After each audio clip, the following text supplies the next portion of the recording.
welcome back listeners to Snippit Sports Science, proudly brought to you by eliteform.com. If you're into your velocity-based training, they've actually got a free online strength planner that can be accessed via the web, but also on your phone. So, and a little freebie there. Anyway, on to today's article. It's another pick from Jared in relation to the heat. So we've got two more podcasts in relation to the heat format that we're going to do. Then we're going to move on to a new topic after that. So I hope you've been enjoying the little bit of a theme that we've got going at the moment. And once again, if you do have any suggestions or articles or themes that you're really interested in, make sure you get in touch with us. The easiest way is through our socials, the Snippet Science. Now, today's article is, as I said, a pick from Jared. It's from the European Journal of Applied Physiology, and it's an original article. It's called Passive Hyperthermia Reduces Voluntary Activation and Isometric Force Production. It comes out of Canada from the University of New Brunswick, and it's from Morrison, Appl. Now, just to kick it off, Jared, how does this article fit within your selection for your thesis? And just kick it off with a little bit of an introduction around the information pertaining to this article today. Yeah, what really drew me to this article originally was that isometric force production in the title there. It's very difficult to find studies on force production, strength, resistance training with hyperthermia applied. And although there's been a lot of research on aerobic heat training, not as much has been on resistance heat training. And this would have been one of the really sort of original pioneering studies in hyperthermic force production literature. It's from 2014, and pretty much all other literature on heated resistance training or heated force production is at least 2013 or later. So this is one of the original sort of pioneering studies. Although, of course, there has been previous literature, and that literature has found that high environmental temperatures and internal heat storage have both demonstrated to accelerate fatigue during prolonged involuntary submaximal exercise. This research has found that despite different internal core body temperatures or different rates of heat storage, highly fit subjects usually reach voluntary exhaustion at a fairly similar 40 degrees Celsius esophageal temperature. Recent research has demonstrated reductions in cerebral blood flow of about 20%, along with frequency shifts in brainwave activity that occur at elevated hypothalamic temperatures. However, these cerebral changes occur prior to the impairment of exercise performance, and there is no existing direct causal evidence linking hyperthermia and central fatigue. The combination of changes in hydration, cardiovascular strain, and baroreceptor feedback could be such that the critical temperature at fatigue was coincidental with high cardiovascular strain and not directly causing fatigue. Since skin temperature can markedly affect cerebral blood flow, it would seem important to investigate the influence of peripheral versus central thermal input on central fatigue.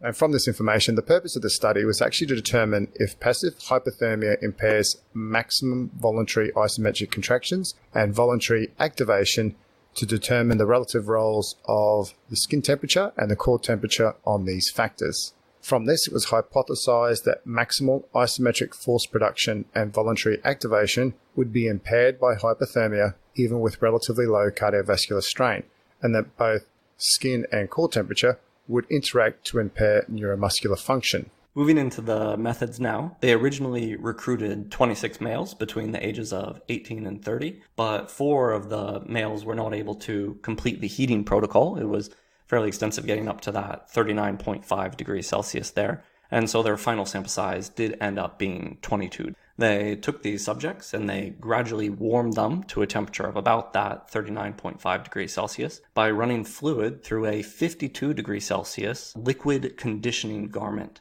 And I thought that this garment was quite interesting.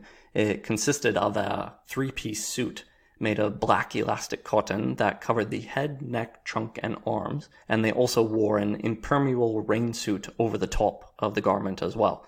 So I think it would be a fairly strong way of altering athletes' body temperature. That would be quite hot, actually, wouldn't it, when you think with just the extra suit on top of that as well? Yeah, definitely. They wouldn't be having any sort of just about any heat loss whatsoever. But the interesting thing about this study is that actually after they heated them, then they cooled them down. So after they attained a core temperature of that 39.5 degrees Celsius, the subjects were then cooled back down to their initial temperature using the same liquid conditioning garment, but this time with 8 degrees Celsius water instead of 52 degrees Celsius water. With respect to the experimental design, The subject's ability to produce maximal force and recruit the knee extensors was examined when the core temperature was taken at intervals of 0.5 degrees, spanning the range from normothermia, which is approximately 37.5 degrees, to hyperthermia, which is around 39.5 degrees Celsius. With each increase in core temperature of 0.5 degrees, the neuromuscular, cardiovascular, and psychophysical status of the subjects was tested, with early termination upon 1, the subject's request, or 2, concerning the subject's safety. After attaining a core temperature of that 39.5 degrees, the subjects will have cooled down. During this, muscle force, voluntary activation, and cardiovascular and those psychophysical strain was measured in identical fashion to the warming protocol. Again, at every 0.5 degrees decrease in core temperature until that temperature of normothermia, or 37.5 degrees Celsius, was reached. So it seems like they're actually doing a fair bit of testing there.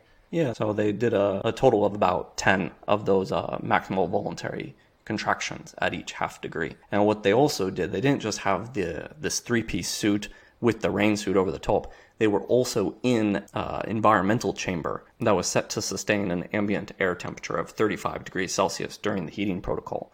So certainly there was no way they were going to be losing any heat while wearing this three-piece suit, rain suit over the top of it, in a 35 degrees Celsius environmental chamber. It's quite an interesting thermal stress. That's right. So any more around the measurements that they took during the study, Jared? Looking at the force and voluntary activation measurement, to me that was what most popped out.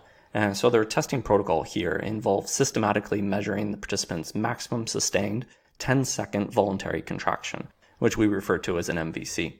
And they did this for unilateral knee extension for every core temperature change of about 0.5, as Chris was saying, up to that 39.5 degrees Celsius temperature. The maximum voluntary contraction was tested on a custom-made isometric knee extension myograph. A sustained contraction of 10 seconds was used rather than the more usual 3 to 5 second maximal voluntary contraction, because it's been previously demonstrated that voluntary activation is not impaired for the first 5 seconds of a sustained maximal voluntary contraction with exercise-induced hyperthermia. I think it's quite common to have a 6-second contraction there, and maybe that would have been appropriate, but obviously 10 second gives you a great amount of information. The voluntary activation of the knee extensors was then determined using percutaneous muscle stimulation and interpolated twitch technique, which is, I believe it's the common, usual way of doing this. And they were then able to calculate the voluntary activation as 1 minus the superimposed twitch over the controlled twitch, times 100, of course. And just briefly considering their data analysis there, I think it's important to note that due to the number of potential significant tests that could be run, they limited their analysis to 4 contrasting thermal states. So first, the initial core temperature and skin temperature, and then second, their hot core temperature and skin temperature, and then third, the hot core temperature and cool skin when they switched from when they were at the peak of the heating protocol to switching to the cooling protocol. So at the beginning of that switch, where they switch from the 52 degrees Celsius water to the 8 degrees Celsius water, the skin is going to become cool quite quickly, but the core temperature is going to take longer to catch up, which then leads to the fourth thermal state, which was at the end of the protocol where core temperature returned to normal and skin temperature was, of course, cool. So just covering this again, these subjects are heated using these specialized garments from 37 to 39.5 and back down again. And at every 0.5 degrees Celsius, all these measurements are going to get taken. Firstly, their force, using that unilateral leg extension, and also voluntary activation measurements using some form of an external electromuscle stimulation. And also from this here, different measurements such as core and skin temperature was also, and also heart rate was actually taken just to see what the difference was across all these different measurements. Yep. And so rather than comparing across every single half a degree Celsius change, they're only comparing between 4 of the different time points, where they first start, second at the end of the heating protocol, third when they switch to the 8 degrees Celsius water in the liquid conditioned garment, and then fourth at the very end of the protocol. That'll probably take us straight onto the results now, wouldn't it, Jared? Yeah, definitely. We see that the 22 men completed the heating and cooling protocol used in the study. 5 of the subjects requested that the heating session end when their core temperature reached 39 degrees Celsius rather than the planned 39.5 degrees Celsius. So they pulled out of the study right before that final measurement there. And I don't know how other people do math, but then they have a sentence here that says, these 5 have been included in the mean data, but have been dropped, listwise comparison, in the ANOVA analyses, which include the 18 subjects reaching the highest core temperature of 39.5. Where I'm from, 22 minus 5 dropouts would be 17, but they have 18 here, so I'm not entirely certain. Did you maybe have a little bit more clarity on that, Chris, than I did? No, I think my mathematics is pretty much similar unless we've misinterpreted something here. Yeah, they do say then just later on there, they do say 17 instead of 18. So I think the 18 is just a typo. We'll go with the typo, I think. Yeah, let's go with typo. Okay, moving into the thermal strain then. We saw that the mean total time spent in the chamber for all subjects was about 150 minutes, so 2.5 hours, quite a long session, with 82 minutes of passive heating time and 74 minutes of cooling time. So a little bit longer spent getting them up to that 39.5 degrees Celsius than the time spent getting them back down to 37.5 degrees Celsius. That's a long time to be spending in a chamber. Yeah, it's a bit crazy to me because also just counting the data points here, there's 10 data points. My math isn't wrong again. And so that would mean that they're doing 10 sets of 10-second exercise across a 2.5 hour period. At least there'd be sufficient rest periods in between efforts. That's probably the positive there, I guess. Yeah, I would consider that basically maximum rest between efforts, definitely. Yeah, definitely. With respect to the results of the cardiovascular strain, heart rate reserved increased from 11.1 to 64.4% during the passive heating, and that was significant. With the introduction of the cold water and the rapid skin cooling, where there was a substantial reduction in the heart rate reserve, and this was also significant. And by the end of the cooling period, there was no significant difference in this heart rate reserve when compared to the values at the start of the protocol, indicating a return to baseline. And just regarding the hydration status, they saw that the mean subject body mass pre and post experiment slightly decreased from the start to the end of the protocol. In general, subjects lost 1.3% of their total body mass during the heating cooling protocol. So they didn't measure hydration per se exactly. They just took that indirect measure of the total body mass, which I think is reasonably good quality. Now, on the last point here, which is perhaps the more performance aspect of the whole study, is the neuromuscular function. And the MVC, or the maximal voluntary contraction, was significantly influenced by passive heating and decreased significantly at P at less than 0.05 from the start to the end of the passive heating. And this was where it went from 322 newtons to the end of the passive heating at 281 newtons. Upon the introduction of the skin cooling, there was no significant change in MVC, but MVC returned to its baseline value. Therefore, in respect to numbers, if you want to know what they are, it went from 283 newtons back to its baseline at 322 by the end of the protocol, once the core temperature returned to normal. There were some changes in the contractile characteristics of the knee extensors over the course of the experiment. Although peak twitch force did not change over the course of the experiment, half relaxation time and time to peak twitch force decreased with heating and then returned to baseline with cooling. Passive heating also significantly reduced voluntary activation from 83% to 72%, and this was significant. And upon the introduction of skin cooling, there was no significant change in voluntary activation, but the VA returned to its baseline value by the end of the protocol once the core temperature had returned to normal. So from that there, in respect to the neuromuscular function, what was your thoughts on that, Jared? I thought that was fairly consistent with literature that then comes about after this literature, obviously this one being published in 2004. I think this gives a very good baseline from which other studies were then done.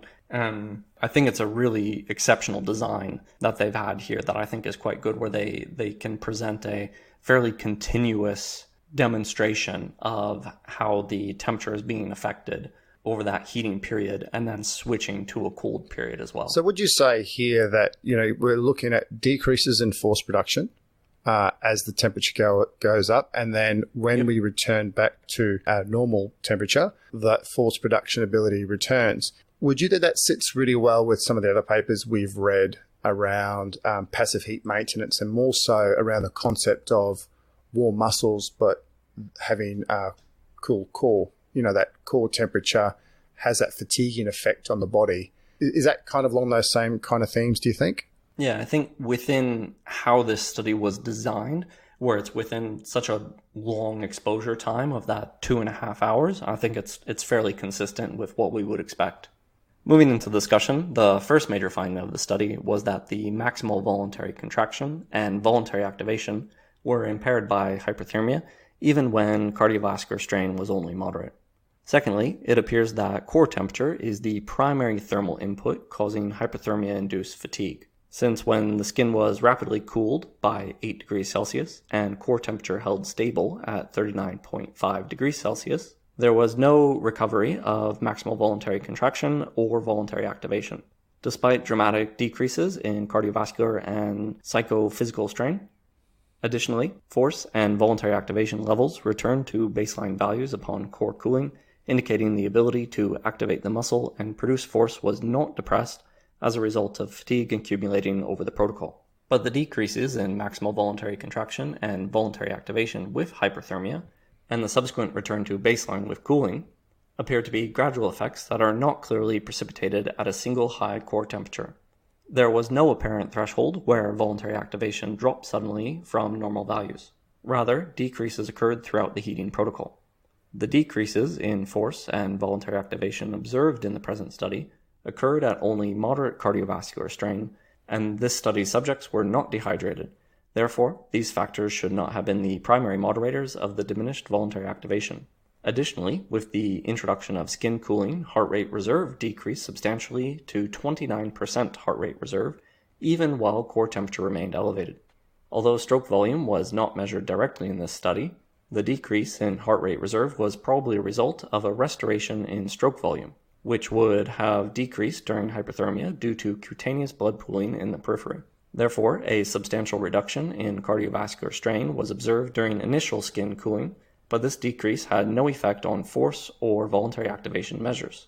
Since the study did not observe any restoration of voluntary activation or maximal voluntary contraction with skin cooling during hyperthermia, it seems unlikely that skin temperature influences hyperthermic fatigue.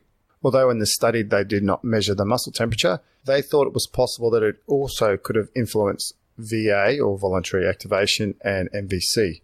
With respect to this, isometric force production has been shown to decrease when muscle temperature is elevated to 38.6 degrees, and this was back in 1972 by a study by Edwards et al. And so therefore, consequently, a warmer muscle fatigues earlier than a slightly cooler muscle at the same absolute force. This makes sense when we refer back to a lot of the stuff with passive heat maintenance and some of those articles we've covered. This is because the muscle twitch responds at a faster rate in the heat, and consequently it takes an increase in the firing rate of the motor neurons at the same relative frequency to produce enough summation to maintain a given contraction over longer durations. This means that a hotter muscle works better, faster, but obviously that comes at a cost, and that's fatigue. Although muscle temperature was not measured directly in this study, half relaxation time and time to peak twitch force for knee extensors decreased with heating, and this may have precipitated the need for a higher motor unit firing frequency in order to maintain maximum voluntary contraction. Therefore, the authors thought that the results suggest that during hypothermia, the peripheral properties of a heated muscle may contribute to the reduction in MVC. An interesting point that the authors went on to in the paper here was just around fatigue and electrical brain waves, and that's some really cool points. So we're just going to highlight them there just to, value add to this paper. In respect to this, the authors were stating that the fatigue is a complex process that's been described as a conscious awareness of changes in subconscious homeostatic control systems. It's been shown that electrical brainwave shifts to a lower frequency indicated a reduced state of arousal when prolonged exercise is performed in the heat. That would kind of make sense. Indeed, if subjects perceive themselves to be more tired, hot, frustrated and weak, their rating of perceived exertion may be elevated at a given work rate, and they may feel that they are producing maximal exertion when in reality they are not. Consequently, force production and activation of a muscle may become impaired. Once again, this makes sense. The mind really ruling what happens to the body. If it thinks it's tired, it may react consequently like that. Therefore, such force production and activation of muscle may become impaired, as I said, and along these lines, an alternative explanation to that of a direct effect of a high core temperature accelerating fatigue has been recently proposed by other authors, such as Marino back in 2004. Actually makes quite a lot of sense there, doesn't it, Jared? Definitely, and I thought they had a really interesting point following that the fatigue might actually be more of a anticipatory mechanism. So there was a study where they had runners, and they showed that pretty much as soon as the runners were exposed to the heat, they would actually become slower as an anticipation that they wouldn't be able to complete the exercise rather than actually fatiguing. It was more of an anticipatory regulation process. All right, that's interesting. That really sits in well with, as I said earlier, what we perceive or the environments that we can create. If we think it's going to be hot and fatiguing, that's probably how we're going to actually perform, isn't it? Yeah, definitely. And so the researchers just have a final note here that the skin plays an important role in the whole body perception of how hot or cold one feels, regardless of their actual core temperature. And that's consistent with previous hyperthermia studies in the literature. In conclusion, they've demonstrated that an elevated core temperature is the primary factor contributing to central fatigue during isometric contractions and hypothermia, and that skin temperature, cardiovascular, and psychophysical strain do not appear to be major modulators of hyperthermia-induced fatigue. Very good. That's a good one there, Jared. Thanks for that. Thank you. And is that with, the bit about the role of the skin temperature, one of your studies that you go into is using the palm cooling device. Is that kind of where some of this comes around? It maybe relates a little bit more directly to how I took the tympanic measurements versus the mean skin temperature measurement. So that was something that we knew would likely be a large effect in my studies because of a lot of the transitory nature from walking into and then walking out of a heated environment. Is a lot of that might just be the perceptual effect that as you walk into a hot environment, you suddenly feel much hotter, whereas when you walk from a hot environment to a cool one, you suddenly feel much cooler. And so it was likely that the skin temperature would be most likely related to any of the effects that we would see in my research. Yeah, interesting stuff. Righto, thanks for that, Jared. Yeah, thank you, Chris. And thanks, listeners, for joining us. And obviously, if you held some big booming noises and some rain, we're actually just recording this during the middle of a storm. So if the audio comes out a little bit funny in respect to that, we're just in the middle of our typical Brisbane storms during the summer. And once again, join us in 2 weeks' time. Jared's still in the heart of his thesis writing, so we're still going to stick with our fortnightly format. And then hopefully he'll get his writing done soon so we can go back to our weekly recording schedule. Good luck with that thesis writing, Jared. All right, thank you. Righto, and we'll join you in 2 weeks' time. Thanks for listening.